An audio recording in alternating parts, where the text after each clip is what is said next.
এক থাল সুপারি গুনতে পারে কোন ব্যাপারী? সাহাবীরা সত্যের মাপকাঠি, ঠিক না বেঠি? সাহাবীরা সত্যের মাপকাঠি।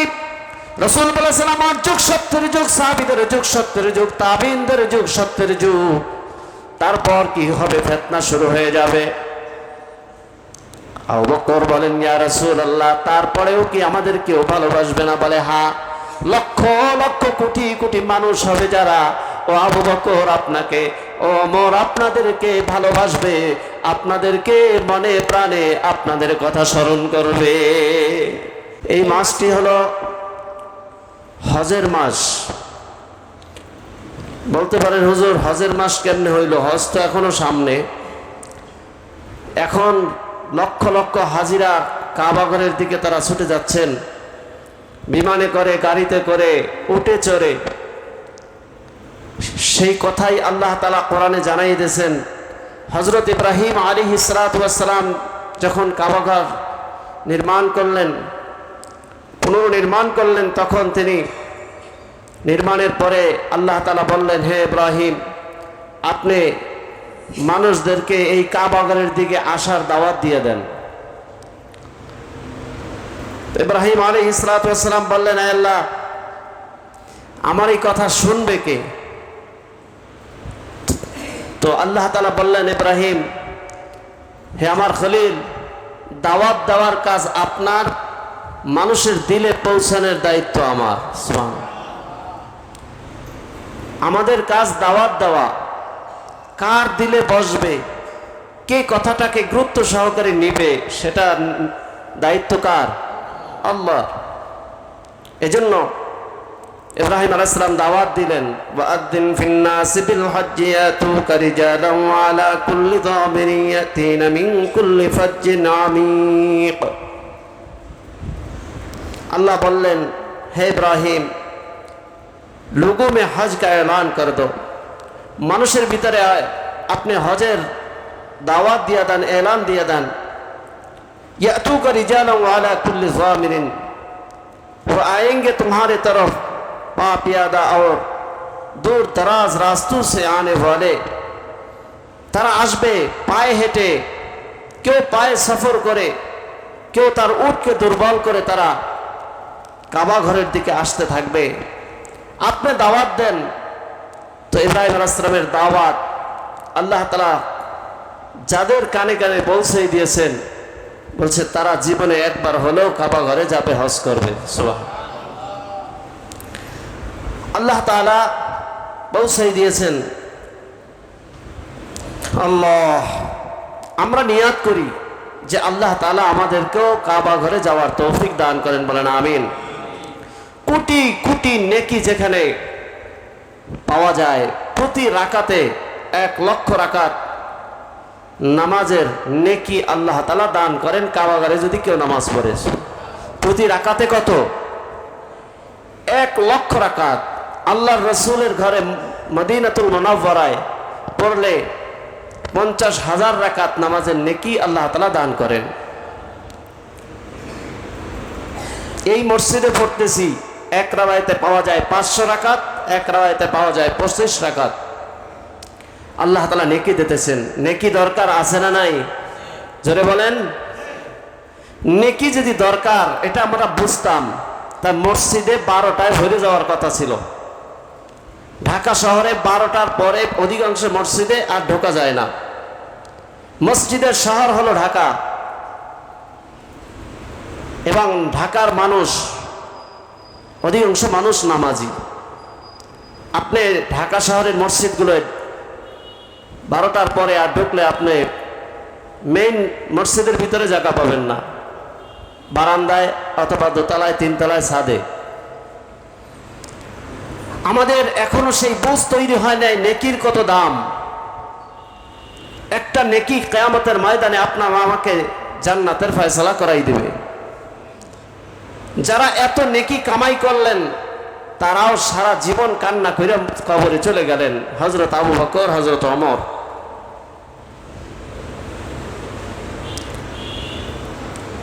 তাদের চাইতে নেকি কি কেউ কামাই করতে পারবে বলেন?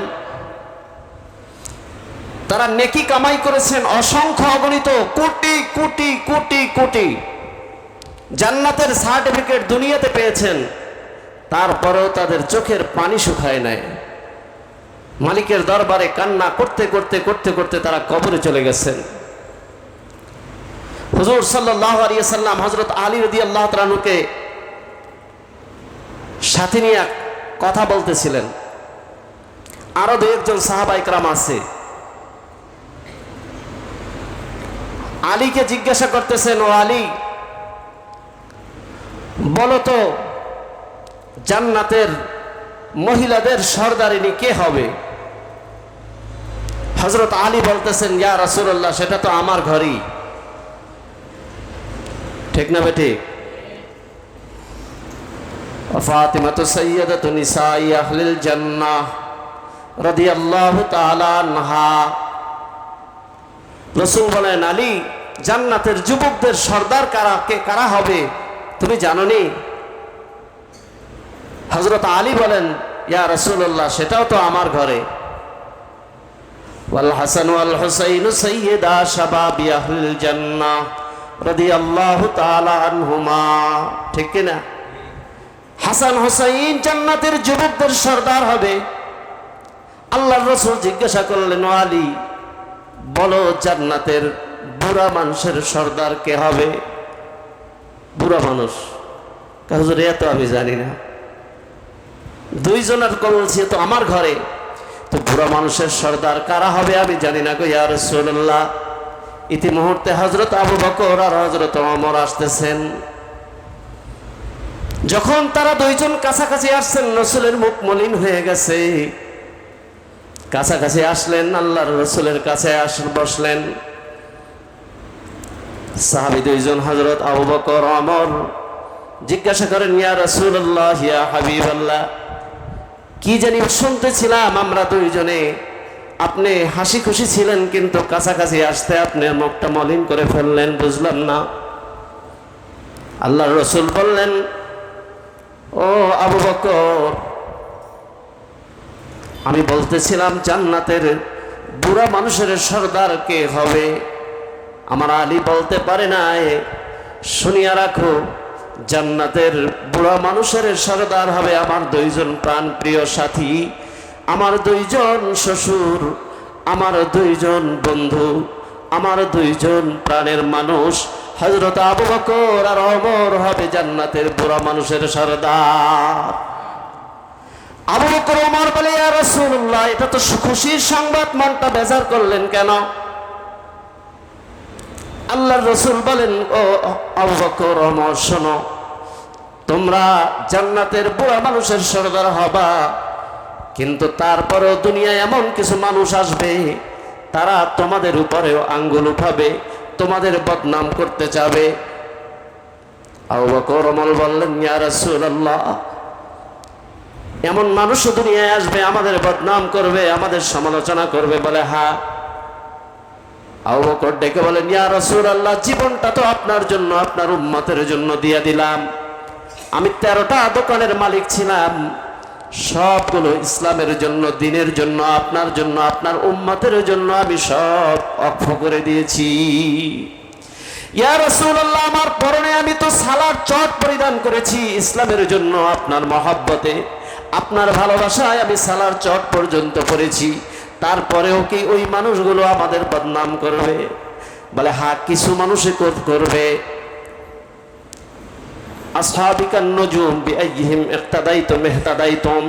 আল্লাহর রাসূল বলেন এক হাদিসে, আমার সাহাবায়ে কেরাম আকাশের নক্ষত্রের মতো, আমার একজন সাহাবীকে যারা অনুসরণ করবে, আমল করবে, তাদের কথা মতো চলবে, তারা জান্নাতি হয়ে যাবে। সাহাবীরা সত্যের মাপকাঠি, ঠিক না বেঠি? সাহাবীরা সত্যের মাপকাঠি। রাসূল বলেছেন, আমার যুগ সত্যের যুগ, সাহাবীদের যুগ সত্যের যুগ, তাবিঈনদের যুগ সত্যের যুগ। তারপর কি হবে? ফিতনা শুরু হয়ে যাবে। আবু বকর বলেন, ইয়া রাসূলুল্লাহ, তারপরেও কি আমাদের কেউ ভালোবাসবে না? বলে, হ্যাঁ, লক্ষ লক্ষ কোটি কোটি মানুষ হবে যারা, ও আবু বকর, আপনাকে, ও ওমর, আপনাদেরকে ভালোবাসবে, আপনাদেরকে মনে প্রাণে আপনাদের কথা স্মরণ করবে। আবু বকর বলেন, ইয়া রাসূলুল্লাহ, আমাদের তাইলে ভালোবাসবে অনেক মানুষ, ভালোবাসার সংখ্যাটাই বেশি হবে। কিছু মানুষ হয়তো খারাপ বলতে পারে, ভালোবাসার সংখ্যাটা কি বেশি হবে? আল্লাহ রসুল বললেন, ও আবু বকর, যারা আপনাদেরকে ভালোবাসবে তাদের জন্য আপনারা কি দিতে চান? আবু বকর বলেন, ইয়া রাসূলুল্লাহ, ইয়া হাবিবাল্লাহ, আমি আমার জিন্দেগীর, আমার জীবনের, আমি আমার ইবাদতের, আমার নেকির 4 আনা আপনার উম্মতকে দিয়ে দিলাম। রাসূল বলেন, ওমর, আবু বকর তো 4 আনা তার জিন্দেগীর ইবাদত উম্মতকে দিয়ে দিল, নেকি দিয়ে দিল, তুমি কি দিবা? ওমর কয়, হুজুর, জীবনে বহু চেষ্টা করে আবু বকরের লগে ফেল খাইছি, এখন আর সামনে আগাইতে চাই না, পারবো না, তার সাথে সাথেই আমি থাকতে চাই। আমিও আমার জিন্দেগীর ইবাদতের নেকির, আমার সমস্ত নেকির আমি 4 আনা আপনার উম্মতকে দিয়ে দিলাম। নেকি, যে নেকি দরকার, এখন 4 আনা হিসাব আসি। 4 আনা কি কতটুকু নেকি আল্লাহ তাদের দিয়েছিলেন, কত নেকি তারা কামাই করেছেন? এটা যদি আমরা বিজ্ঞানীদের ভাষায় বুঝি, ভাই যারা ঘুমাইছেন আর একটা মাথা জাগান, আল্লাহ রাস্তে এদিক তাকান, এদিকে, হ্যালো, মাথা জাগান। হ্যাঁ, বিজ্ঞানীরা বলে আকাশে তারকা কত আছে গুনে কেউ গুনতে পারবেন? ছোটবেলায় আমরা শুনতাম, এক থাল সুপারি গুনতে পারে কোন ব্যাপারী, বলতো না পোলাপানে? মানে আসমানের তারা ব্যাখ্যা করতে, আসমানের তারা, অর্থাৎ আসমানে যে কত তারকা আছে এটা গুনে কেউ শেষ করতে পারে না। তবে বিজ্ঞানীরা একটা হিসাব মিলাইছেন, আকাশে কি পরিমাণ তারা আছে। এর আগেও জানা দরকার আবু বকর আর ওমরের নেকি কি পরিমাণ আছে, ঠিক না? ঠিক। এরপর 4 আনার হিসাব কতটুকু আসে? আল্লাহর রাসূল হযরত আম্মা জান আয়েশা সিদ্দিকা রাদিয়াল্লাহু তাআলা আনহার সামনে বসা, চাঁদের রাত্র, আকাশের তারকা, চাঁদ পুরা তারকায় ভরা পুরা আসমান।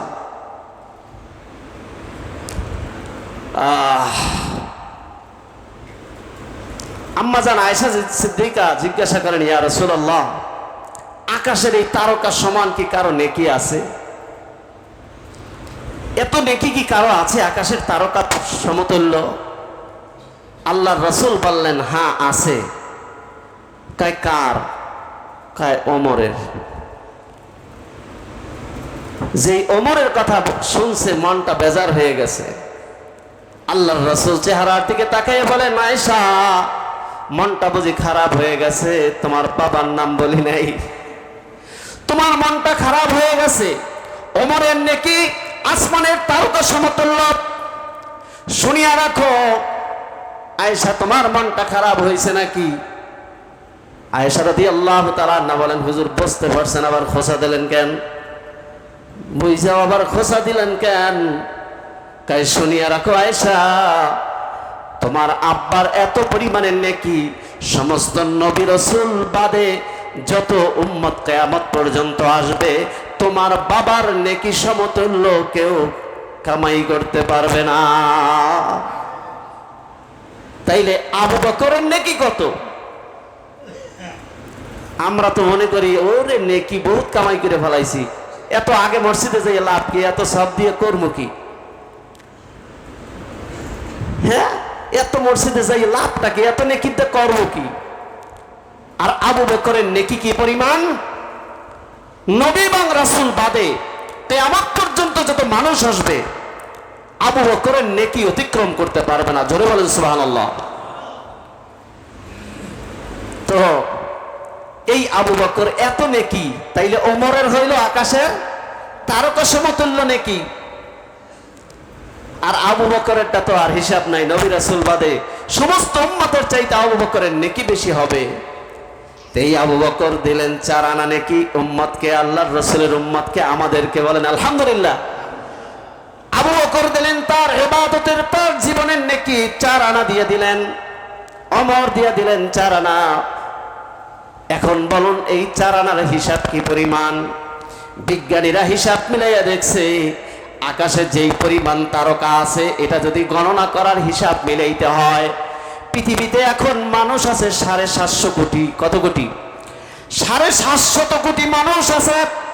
এই 750 কোটি মানুষ যদি, বন্ধুরে আমার, 200 কোটি বছর যদি তারা গণনা করে, কত বছর? 2 কোটি। 200 কোটি বছর যদি খাওয়া ঘুম বাদ দিয়া যদি শুধু তারকা গণে, এই 750 কোটি মানুষ যদি 200 বছর পর্যন্ত যদি আকাশের তারকা গণনা করতে থাকে, বলছে হইতে পারে তারা একদিন গণনা করে শেষ করতে পারে। মানুষ কত? 750 কোটি। গুনবে কত বছর? 200 কোটি বছর যদি তারা গণনা করে, হয়তোবা কোনোদিন তারা এই আকাশের তারকা গণনা করে শেষ করতে পারবে। আর এই পরিমাণ নেকি যার আছে তার নাম কি? কথা কয় না? হযরত ওমর। তাইলে ওমর দিয়েছেন 4 আনা। তাহলে আমরা ভাগে কতটুকু পাইলাম? আমরা পেয়েছি আবু বকর ওমর দিয়েছেন আমাদেরকে তার ইবাদতের, তার নেকির 4 আনা। 50 কোটি, এই 750 কোটি মানুষ যদি 50 কোটি বছর পয়সা যদি গণনা করে, এতে যত নেকি হয় এই নেকিগুলা ওমর আমাদেরকে দান করে দিয়েছে।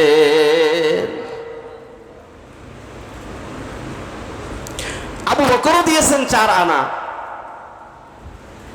তাইলে তার হিসাব কেমনে মিলাবো? ধরুন ওই 4 আনা যদি 50 কোটি হয়, 750 কোটি মানুষ 50 কোটি বছর যদি তারা গণনা করতে থাকে, যে পরিমাণ নেকি হবে এই পরিমাণ নেকি আবু বকর উম্মতকে দিয়ে গেছেন। জোরে বলেন সুবহানাল্লাহ। তাহলে নেকি দরকার আছে না নাই? এখন তো বলবেন হুজুর এত নেকি তো করবো কি? তারা 2 জনে যা দিয়ে গেছে তাতেই তো আমাদের ভরপুর।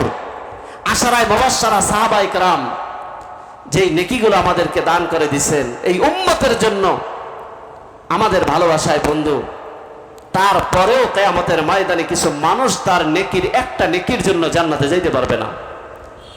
মায়ের কাছে যাবে, বাবার কাছে যাবে, সন্তানের কাছে যাবে, কেউ একটা নেকি দিয়ে সাহায্য করবে না।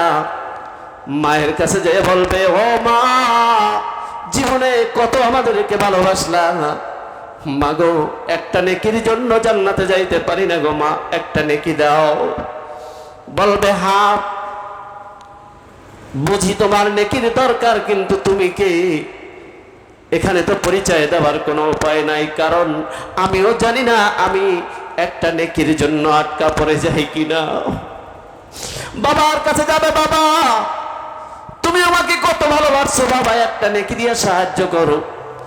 বাবা বলবে, ও সন্তান, দুনিয়ায় তোরে আমি ভালোবাসছি, খাওয়াইছি, তো সব কিছু করছি, জমি জমা দিয়েছি, কিন্তু এই কিয়ামতের কঠিন মুসিবতে একটা নেকি দিয়ে সাহায্য করার ক্ষমতা আমার নাই। সন্তান বাবার কাছে যাবে, বাবা সন্তানের কাছে যাবে, বাবাও দিবে না, সন্তানও দিবে না। ইয়াউমা ইয়াফিরুল মারউ মিন আখি ওয়া উম্মিহি ওয়া আবি ওয়া সাহিবাতিহি ওয়া বানি। ভাইরে, তাহলে যে নেকির জন্য সাহাবায়ে কেরাম এত কষ্ট করে তারা নেকি অর্জন করেছেন, আমাদের নেকি দরকার আছে না নাই? এই নেকি বন্ধুরে এখন সময় কামাই করার সময়। আমি বলেছিলাম হজের কথা, বন্ধুরে আমার হজের মাস হলো 3 মাস। আল হাজ্জু আশহুরুম মালুমাত, শাওয়ালুন ওয়া যুলকাদাতি ওয়া যুলহিজ্জা। হজের মাস হলো 3 মাস, শাওয়াল মাস এবং জিলকাদ মাস এবং জিলহজ। জিলহজের 10 দিন। এটা কি মাস? 3 মাস। কিসের মাস? হজের মাস। হজ যাদের উপরে ফরজ হয়, সে যদি হজ না করে কঠিন অবস্থা, কঠিন। বন্ধুরে, হাজিরা যাইতেছে, আমাদের কি মনটা কাঁদে না যে একটু আমরাও নিয়াত করি? নেওয়ার মালিককে বলেন, নেওয়ার মালিককে। আল্লাহর রাসূল সাল্লাল্লাহু আলাইহি ওয়াসাল্লাম বলেন, মাল্লাম ইয়ামনাহু মিনাল হাজ্জি হাজাতুন যাহিরাতুন আও সুলতানুন জায়ের আও মারাদুন হাবিসুন ফামাতা ওয়া লাম ইয়াহুজ্জ ফালইয়ামুত ইনশাআ ইয়াহুদিয়্যান ওয়া ইনশাআ নাসরানিয়্যা। আল্লাহ রাসূল বলেন, যদি কোনো বিশেষ কারণে যদি কেউ হজে না যাইতে পারে, হয়তো কোনো জালেম বাদশার কারণে অথবা অসুস্থতার কারণে, এছাড়া সুস্থ থাকা অবস্থায় হজের টাকা থাকা সত্ত্বেও যদি কেউ হজে না যায়, হজ ফরজ হওয়ার পরে হজ না করে, আল্লাহ রসুল বলেন ওয়ালাম ইয়াহুজ্জা ফালইয়ামুত, ওই ব্যক্তি যদি মারা যায় ইনশাআ ইয়াহুদিয়ান আও ইনশাআ নাসরানিয়া, আল্লাহ রসুল বলেন ওই ইহুদি হইয়া মারা যাক, নাসারা হইয়া মারা যাক, আমার তাতে কিছু আসে যায় না। কত বড় ধমকির কথা। অন্য হাদিসে আল্লাহর রাসূল বলেন ওয়াকালা আলাইহিস সালাতু ওয়াস সালাম মান হাজ্জা লিল্লাহি ফালাম ইয়ারফাস ওয়ালাম ইয়াফসুক রাজাকা ইয়াউমিন ওয়ালাদতুহু উম্মু। আল্লাহর রাসূলের ইরশাদ ফরমান, যে ব্যক্তি আল্লাহর জন্য হজ করতে রওনা হয়ে গেল আর সে হজ করলো এবং সে এমনভাবে সেখানে কোনো ফাহিশামূলক কোনো কাজ করে নাই, সে হজের আহকুম আহকাম সঠিকভাবে পালন করলো, বলে সে এমন নিষ্পাপ হয়ে যায় সেজন্য তার মায়ের পেট থেকে আজকে জন্মগ্রহণ করলো, নিষ্পাপ হয়ে যায়।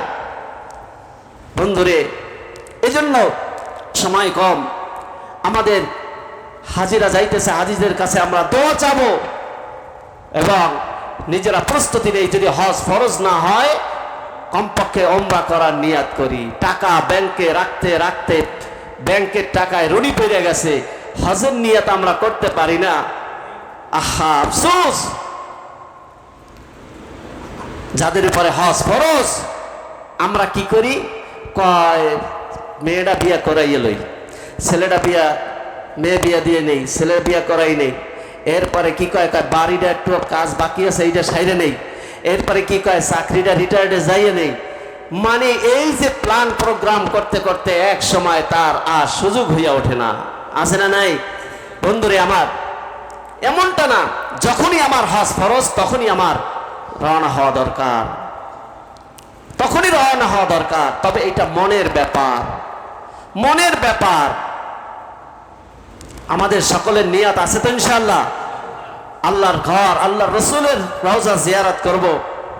আল্লাহ রসুল সাল্লাল্লাহু আলাইহি সাল্লাম হাদিসে ইরশাদ ফরমান, বলছে যে ব্যক্তি মান যারা কবরি ওয়াজাবাত লাহু শাফাআতি, আল্লাহ রসুল বলেন যে ব্যক্তি আমার রওজা জিয়ারত করলো, মান যারা কবরি ওয়াজাবাত লাহু শাফাআতি, যে আমার রওজা জিয়ারত করলো তার জন্য আমার সুপারিশ ওয়াজিব হয়ে যাবে কিয়ামতের ময়দানে। বন্ধুরে আমার, আমরা আশিক রাসূল যদি হই তাহলে উচিত হবে আমাদেরকে নবীর রওজা জিয়ারত করা, আল্লাহর ঘর জিয়ারত করা।